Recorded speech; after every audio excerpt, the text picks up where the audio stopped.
अयोध्या से इस वक्त की सबसे बड़ी खबर सामने आ रही है, जहां राम मंदिर परिसर में हुई कथित चोरी के मामले में अब नया राजनीतिक और कानूनी मोड़ ले लिया है। एक तरफ पुलिस आरोपियों के खिलाफ सख्त कार्रवाई में जुटी हुई है और उनके अवैध निर्माणों पर बुलडोजर चलाने की तैयारी की चर्चा तेज है। तो वहीं दूसरी तरफ श्री राम जन्मभूमि तीर्थ ट्रस्ट के महासचिव चंपत राय के खिलाफ FIR दर्ज कराने की मांग को लेकर वकीलों ने जोरदार प्रदर्शन किया। इस पूरे घटनाक्रम ने अयोध्या में कानून, राजनीति और राम मंदिर ट्रस्ट की कार्यप्रणाली को लेकर नई बहस छेड़ दी है। बताया जा रहा है कि राम मंदिर परिसर से जुड़े कथित चोरी के मामले में पुलिस ने कई आरोपियों की पहचान कर ली है। जांच एजेंसियां लगातार पूछताछ कर रही हैं और आरोपियों के आधिकारिक रिकॉर्ड भी खंगाले जा रहे हैं।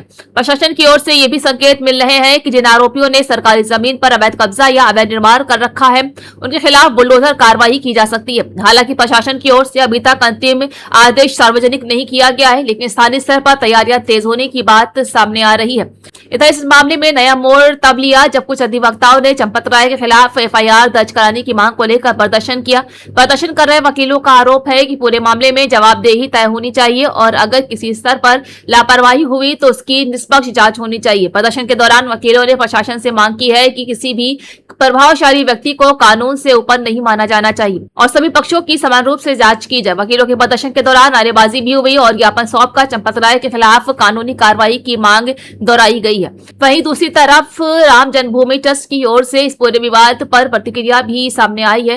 ट्रस्ट के एक वरिष्ठ ट्रस्टी ने कहा है कि पूरे मामले में जो भी गलती हुई है उसकी जिम्मेदारी गोपाल राय की थी। ट्रस्ट का कहना है कि संस्था किसी भी तरह की अनियमितता का समर्थन नहीं करती है और अगर किसी व्यक्ति ने अपने अधिकारों का गलत इस्तेमाल किया है तो उसके खिलाफ नियम अनुसार कार्रवाई होनी चाहिए। इसी भी पुलिस प्रशासन ने भी पूरे मामले को संवेदनशील मानते हुए सतर्क नजर बनाई हुई है। अयोध्या में सुरक्षा व्यवस्था बढ़ा दी गई है और राम मंदिर परिसर के आसपास अतिरिक्त पुलिस बल तैनात किया गया है। अधिकारियों का कहना है कि किसी भी प्रकार की अफवाह या भ्रामक सूचना फैलाने वालों पर भी कड़ी कार्रवाई की जाएगी।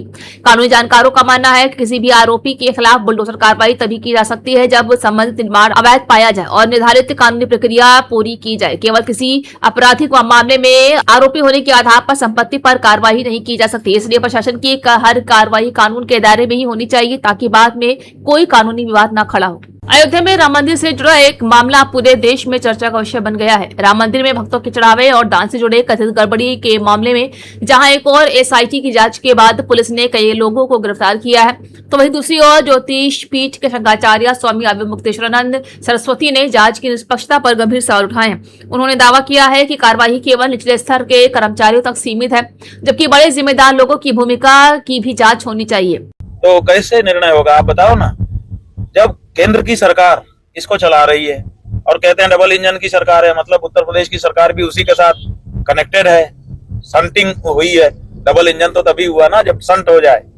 तो जब संटिंग है इनकी, तो जब केंद्र की सरकार ने ट्रस्ट बनाया है, केंद्र की सरकार के निर्देश पर ही केंद्र सरकार के अफसर और उनके कार्यकर्ता इस ट्रस्ट को चला रहे हैं और उसी से संबद्ध जब उत्तर प्रदेश की सरकार है, तो जो चोरी करने वाले हैं वही जांच करने वाले हैं। कैसे निर्णय होगा, कैसे इसमें स्पष्टता आएगी? संभव ही नहीं है। और सबसे बड़ी बात कि जो कोषाध्यक्ष है उसका तो नाम ही नहीं लिया जा रहा है, जबकि कोष के मामले में अगर कुछ गड़बड़ी होती है तो सबसे पहले कोषाध्यक्ष को पकड़ा जाना चाहिए, लेकिन कोषाध्यक्ष का नाम भी नहीं ले रहे हैं कोई। तमिलनाडु की राजनीति से इस वक्त की एक बड़ी खबर सामने आ रही है, इसने सियासी गलियारों में हलचल मचा दी है। आरोप ये है कि राज्य की सरकार को अस्थिर करने के लिए 15 विधायकों को कथित तौर पर 35-35 करोड़ रुपए की रिश्वत का प्रस्ताव दिया गया। इस दावे के बाद राजनीतिक माहौल गर्म हो गया है और आरोप प्रत्यारोप का दौर तेज हो गया। हालांकि इन दावों की स्वतंत्र रूप से पुष्टि नहीं हुई है और संबंधित पक्षों की प्रतिक्रियाओं का इंतजार किया जा रहा है। तमिलनाडु की राजनीति में एक बार फिर से कथित विधायकों की खरीद फरोख्त का मुद्दा चर्चा में है। सामने आए दावों के अनुसार कुछ लोगों ने 15 विधायकों से संपर्क कर उन्हें सरकार के खिलाफ जाने के बदले बड़ी रकम की पेशकश की है। दावा किया गया है कि प्रत्येक विधायक को 35 करोड़ रुपए देने का प्रस्ताव रखा गया है। अगर ये दावा सही साबित होता है तो ये राज्य की राजनीति के लिए सबसे बड़ी विवादों में से एक हो सकता है। इस मामले को लेकर सत्ता पक्ष ने गंभीर आरोप लगाए हैं। उनका कहना है कि लोकतांत्रिक तरीके से चुनी गई सरकार को अस्थिर करने की कोशिश की जा रही है। उनका आरोप है कि धन बल के जरिए जनादेश को प्रभावित करने का प्रयास लोकतंत्र की भावना के खिलाफ है। सत्ता पक्ष ने पूरे मामले की निष्पक्ष जांच कराने और दोषियों के खिलाफ सख्त कार्रवाई की मांग की, तो वहीं विपक्ष ने इन आरोपों को पूरी तरह से खारिज कर दिया। विपक्ष का कहना है कि सरकार अपनी राजनीतिक कमजोरियों को छुपाने के लिए इस तरह के आरोप लगा रही है। उनका दावा है कि अगर किसी के पास वो सबूत हो तो उसने सार्वजनिक किया जाए और कानूनी एजेंसियों को सौंपा जाए। विपक्ष का कहना है कि केवल आरोप लगाने से सच्चाई साबित नहीं होती। वहीं राजनीतिक विशेषज्ञों का मानना है कि अगर इस तरह के आरोप सामने आते हैं तो उसकी निष्पक्ष और पारदर्शी जांच करना बहुत जरूरी है। तमिलनाडु की राजनीति हमेशा से देश की सबसे सक्रिय और प्रतिस्पर्धा राजनीति में से एक रही है। ऐसे में सरकार गिराने या विधायकों की खरीद फरोख्त जैसे आरोप स्वाभाविक रूप से बड़ा राजनीतिक मुद्दा बन जाते हैं। लखनऊ में नॉर्थ ईस्ट की लड़कियों वाला इंटरनेशनल कॉल सेंटर पकड़ा गया। इस कॉल सेंटर की बिल्डिंग का किराया सभी खर्चों को मिलाकर करीब 3 करोड़ रुपए होता है। कॉल सेंटर में 5 राउंड इंटरव्यू के बाद सिलेक्शन होता था। जहां पुलिस को जब भनक लगी कि ये कॉल सेंटर नहीं बल्कि साइबर ठगी का अड्डा है तो यहां रेड मार दी गई। बता दें कि बुधवार दोपहर हुए इस एक्शन ने फर्जी इंटरनेशनल कॉल सेंटर से 40 लड़कियों समेत 119 लोग हिरासत में लिए हैं। इसके साथ ही 100 लैपटॉप, 178 कॉलिंग फोन, कई डिजिटल मशीन, डॉक्यूमेंट्स बरामद हुए हैं।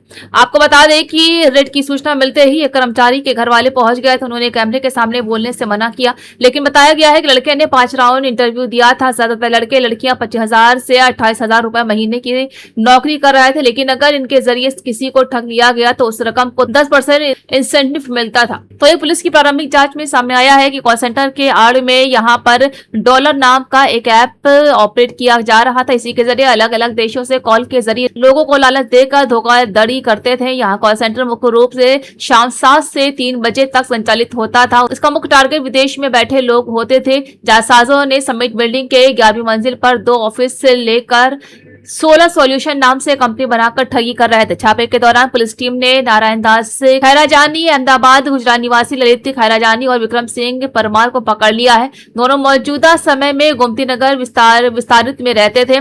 दोनों ही ऑपरेशन मैनेजर के पद पर काम कर रहे थे। चाहे इंडिया से ठगी का काम यही दोनों देखते थे। इसके लिए कई कर्मचारी रखे गए थे। पुलिस दोनों से पूछताछ कर आरोपी तक पहुंचने की तलाश कर रही है। पश्चिम बंगाल की राजनीति से एक बड़ी खबर सामने आई है। अखिलेश यादव ने पश्चिम बंगाल में कानून व्यवस्था को लेकर राज्य सरकार पर तीखा हमला बोला है। ये प्रतिक्रिया इस समय सामने आई है जब महुआ मोइत्रा पर कथित तौर पर अंडे और पत्थर फेंके जाने की घटना को लेकर सियासत तेज हो गई है। इस घटना के बाद सत्ता और पक्ष आमने सामने है।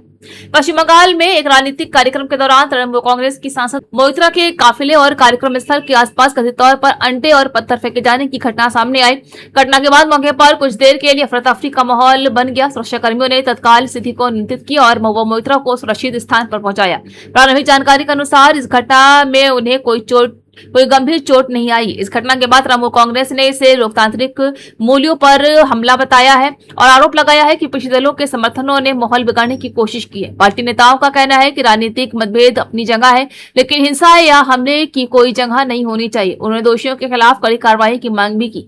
दूसरी ओर विपक्ष ने इन आरोपों से इनकार किया। विपक्षी नेताओं का कहना है कि घटना की निष्पक्ष जांच होनी चाहिए और बिना जांच पूरी हुए किसी भी दल या व्यक्ति पर आरोप लगाना उचित नहीं। उनका कहना है कि कानून अपना काम करे और तथ्य सामने आने दिए जाए। इसी बीच समाजवादी पार्टी के राष्ट्रीय अध्यक्ष अखिलेश यादव ने इस पूरे घटनाक्रम पर प्रतिक्रिया देते हुए पश्चिम बंगाल की कानून व्यवस्था पर सवाल उठाए। उन्होंने कहा है कि लोकतंत्र में राजनीतिक मतभेद स्वाभाविक है, लेकिन किसी भी जनप्रतिनिधि पर इस तरह का हमला स्वीकार नहीं किया जा सकता। उन्होंने निष्पक्ष जांच और दोषियों के खिलाफ कार्रवाई की मांग